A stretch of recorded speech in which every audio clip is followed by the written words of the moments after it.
Hey, I'm live. Good afternoon. It's Dr. Lisa. Give me 1 second to turn on Instagram.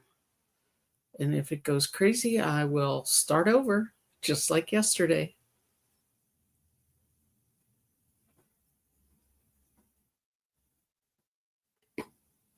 You know what? I don't trust it. Okay, so I have yet to figure out how to go live on Instagram as a group. So I'm live on Facebook. Hello. I'm live on LinkedIn. Hello. I'm live on YouTube. Hi, sweetheart. He's addicted to YouTube. I'm live on X and maybe not so much on Instagram. So I want to talk a little bit today about my journey that I went through in healing. It started roughly in 2014. I had a rough year that year. I actually ended up switching jobs. So shortly after I switched jobs, I had a diverticulitis attack. And if you've ever had one, they are amazingly painful. You can't walk because your belly is screaming at you. You can't sit, you can't stand. It's extremely uncomfortable. So I got over the first episode. And then I had I can't remember what, but it was like airplane miles that were going to expire. So I took a trip by myself down to Fort Lauderdale. And on the way back from Fort Lauderdale, I felt the diverticulum pop. I felt it. With the pressure in the plane, I was so miserable. And it didn't hurt that I wasn't eating very well on that trip. I didn't want to spend too much money, so I was eating like the free food in the hotel, which was greasy and yucky and much worse than the normal stuff that I would eat. So anyway, when I landed, I went to the emergency room. My son and daughter-in-law were there. I remember my daughter-in-law charting, sitting on a trash can in the emergency room while I was waiting to be seen. So I have a medical family. My son, Ed, is a master's in nursing, as well as an MBA. My daughter-in-law, Kim, is a nurse practitioner, Dr. Kim. My son, George, is also a functional medicine physician. So that's Dr. George. So it's, doctor, doctor, doctor, that funny line from one of the Dan Aykroyd movies. Anyway, moving on. I was on courses of antibiotics, which, basically sterilize your gut, and then you have no microflora in there. The normal flora has all been killed. So then you end up with things like yeasts that are overgrowing. So 14 and 15 were a really bad year. 15 is when I put my house on the market in March. And, I don't know about you, but putting a house on the market, I've done it 3 times since then. So stressful, going through your belongings, getting rid of things, figuring things out. So it just I internalize a lot of the stress that I go through. So 15, I had another exacerbation of the diverticulitis.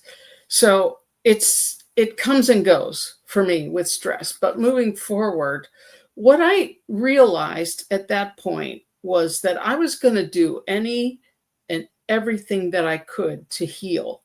So I made that vow with myself, and I've stayed pretty true to that. So, I've got an extensive medical background. I can pretty much diagnose myself before I get to the hospital. But when I looked at what was available to me through traditional medical routes, that vow was I'd do any and everything to heal. So I took a 4-month class through MindValley where it got me on a regular meditation schedule. I would meditate for that program every night, religiously, and I still do that.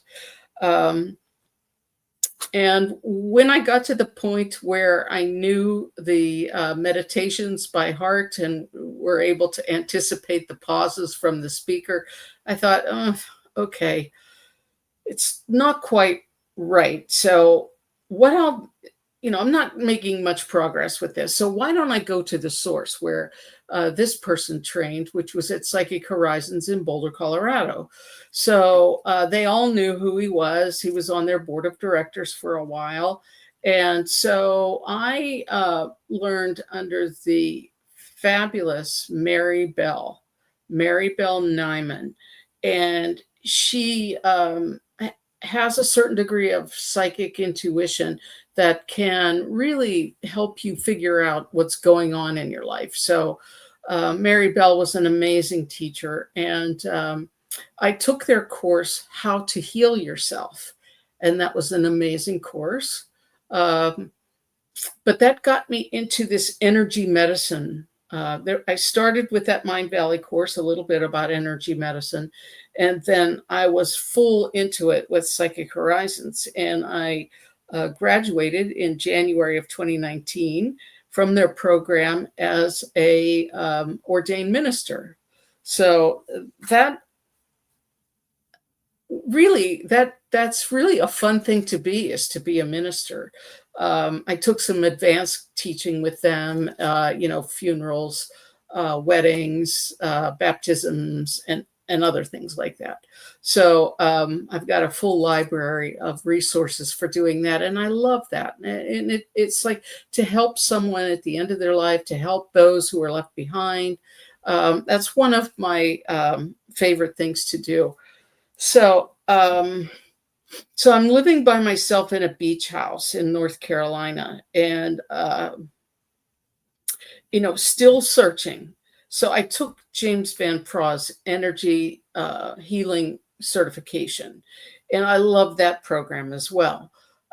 So I'm adding skills, and basically to use them on myself, and that's really why I became a Reiki master. So that I could actually just work on myself, not on others.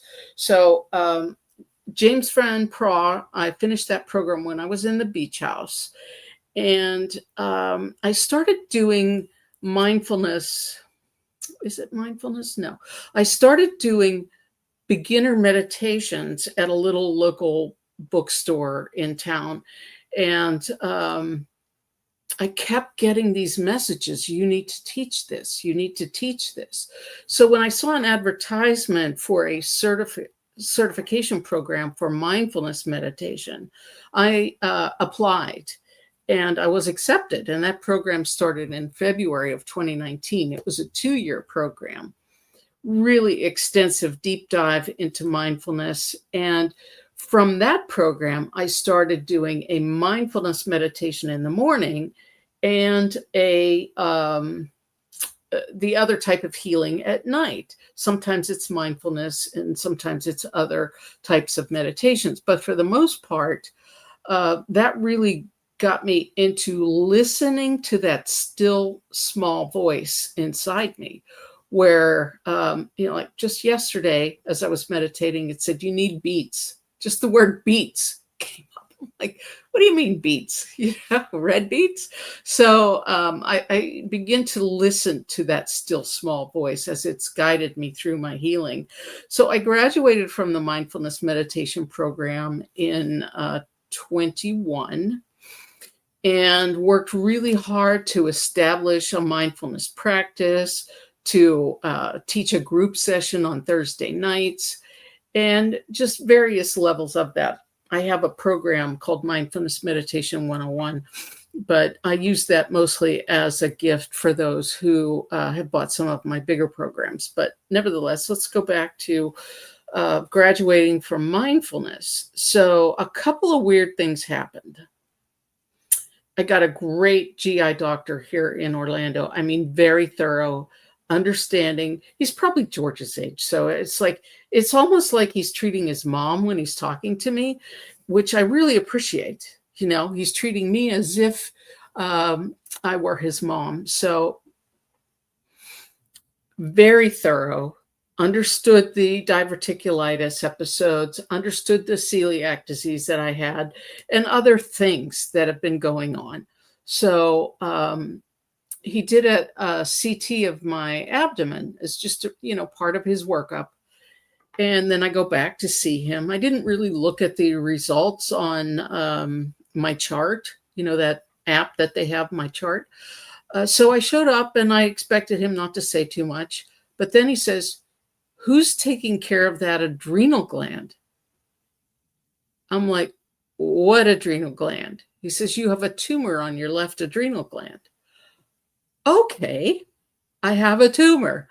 So, that kind of puts life into perspective. You don't know what's going to happen from there. So I, I was treated at the Cleveland Clinic. I wouldn't recommend going anywhere else if you have an adrenal tumor. They accept my Medicare now, so it's not a problem to be seen by that group. But through that period of time, I had been taking a class. I think this was even in the beach house. I was taking a class on Hay House that had Dr. Alberto Villoldo and I want to say Christine Northrup, who I knew very well from her writings and teachings and seminars and things that I had attended. So that was my first introduction to shamanism. So they did something every full moon, and it was once a month for a year. And so I got to know and understand what shamanism was from this class with Dr. Villoldo. So shamanism, in a nutshell, works on the energy body because everything happens in energy before it happens in physicality. Like, for example, you have a thought to create an invention. Right there, that's an energetic thought that you're having before it becomes physical. That's the easiest way I can understand that. So I was enrolled in the shaman class while I had surgery, was recovering from surgery when it started. It was a 6-month program. But through that period of time, we had to actually work on each other, do trades back and forth. So during those trades, it was amazing. And one of the things that Dr. Villoldo says is that 30 minutes of shamanic healing is like 30 days of intense healing. So for me, it's been life-changing. I mean, everything that was happening through my life with stress, and I was going through a divorce, and then I ended up in Orlando, and I bought a house here. And, various little things were going wrong, like toothaches and, oh gosh, I had so many different things. I had an abnormal pap smear, and I had a breast pain that was really quite uncomfortable. So I kept having these series of things as my body began to shed all this energy. And when all that baggage that I was carrying from all of that. So when I started into the shamanic healing and had someone work on me, it was like, wow, I am really starting to feel better, like capital B, better. After 10 years, starting from those episodes of diverticulitis all the way up through this year, I want to say through last fall. I got married and my life really changed last fall. And right before that, from the marriage stress, I had a pretty big episode of the diverticulitis. It kind of comes on when I have stress. But now I have a really great medical team that I trust. I have my mindfulness practice that I do on a regular and daily basis. I have my shaman meditations where we do journeying to get some additional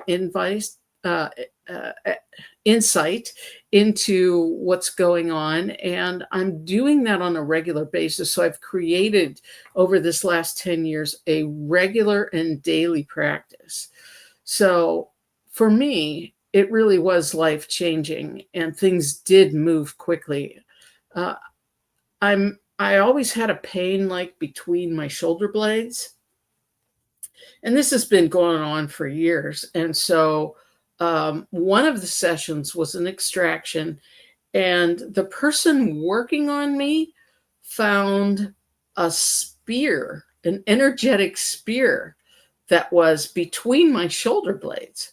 And so as he was beginning to remove it, one of my colleagues, I could feel the vibration, feel it in my chest as I was allowing that energy to release. So there are really three basic principles for shamanic healing. I talked about the illumination yesterday, bringing light in, moving out bad energy, and bringing light to backfill it. The extraction is where we're looking for that dense, heavy energy that's different. And the soul retrieval is where you bring back pieces of yourself that had fractionated off.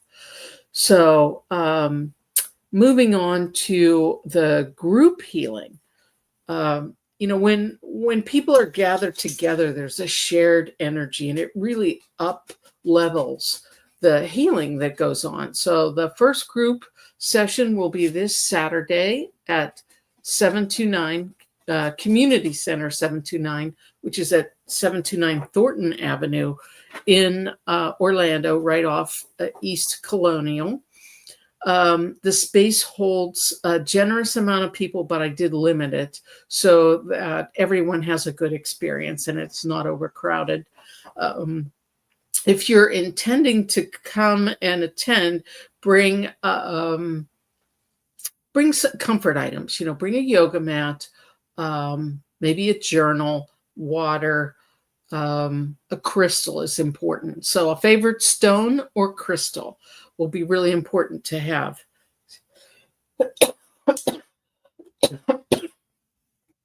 That cough that persisted for like 15 months, it's basically gone. And every once in a while, when I'm doing speaking a lot, I will get a cough. So back to 729. Yeah. Bring comfort items, a journal, and set your intentions. And you may even want to take a few deep breaths and then just relax and ask your body what needs to be healed, whether it's in your body, in your mind, or in your spirit. So we can address all of those areas in the group session. So Saturday, 1 p.m. I forgot to put the link, but I'll add it. But it's on Meetup Orlando Shamanic Energy Healing Group. So we'll have this every week on Saturdays at 1 p.m. All right, signing off. Dr. Lisa, thanks so much for those of you who listened in. I see Kusumita. I love that name. Kusumita was in attendance here. So thanks so much for the feedback. And we'll talk again tomorrow. I'm going to talk about shamanic tools. So thanks so much. See you soon. Bye now.